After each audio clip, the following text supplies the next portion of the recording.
1979 жылы қалануға берілген, 1982 жылы халыққа пайдаланысқа берілген мұражай. Бұл мұражай өзі екі залдан тұрады. Бірінші археология залы, екінші этнография залы. Археология залында бізде мынау қазба барысында қазба жұмыстан табылған жәдігерлер қойылған. Яғни мынау Отырар қаласының айналасында бұрындары 200-ден астам ірі кіші қалашық болса, қазіргі таңда бұл кәнті қалашықтардың бәрі қазіргі таңда төбелер бейіттердің басына айналған.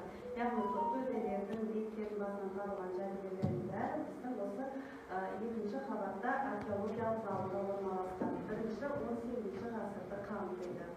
Жоғарғы қабатта, үшінші қабатта бізде этнографиялық жәдігерлер қойылған, яғни 19-20 ғасырды қамтитын мынау оңтүстік өңірінен халық арасынан жиналған заттар, яғни сіздердің ата-бабаларымыздың қолдарымен ұстанып тұтынған заттары бізде үшінші экспозиция залымызда қойылған.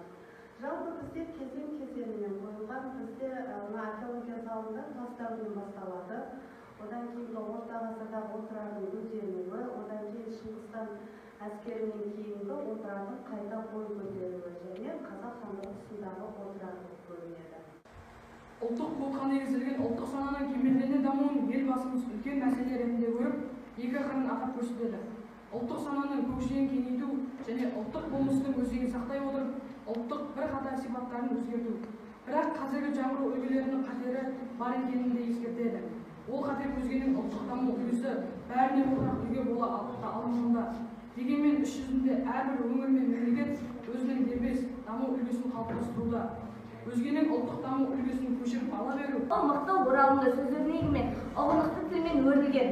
Қазақтың ұлттық кодында әділдік тұжырымдамасы ежелгі дәуірден бастап жинақталып, туыстығы жоқ үлкенге деген сыйластық болды. Болашаққа бағдар рухани жаңғыру ең алдымен еліміздің біртұтас ұлт болуына мақсат етіп, соған барар жолдағы ұлттық рухани болмысының мәні қалай болу керек, нені негізге алып қандай базалық құндылықтар сақтау. Ерекше алаңдатып отырған мәселенің бірі бірінші сыныптан бастап ағылшын тілін енгізу.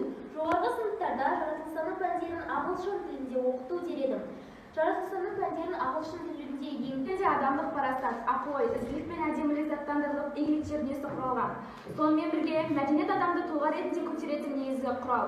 Мәдениеттің мазмұндылығы рухани арқарына сөйлеу кірді қалдырға қалған мәдени ерекшеліктер. Бұл мәдениетті анықтауға мүмкін. Бұл дәстүр.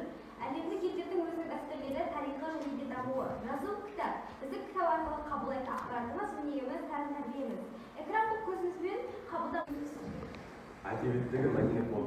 Мәдениет код ұғымына қара сиқыр маманы және де бизнестегі қара сиқыршы кітабы Лютера Рампайға арналған. Мәдениет код біз қалай өмір Мәдениетті қай код қолдануына байланысты басқаша ұғуға болады.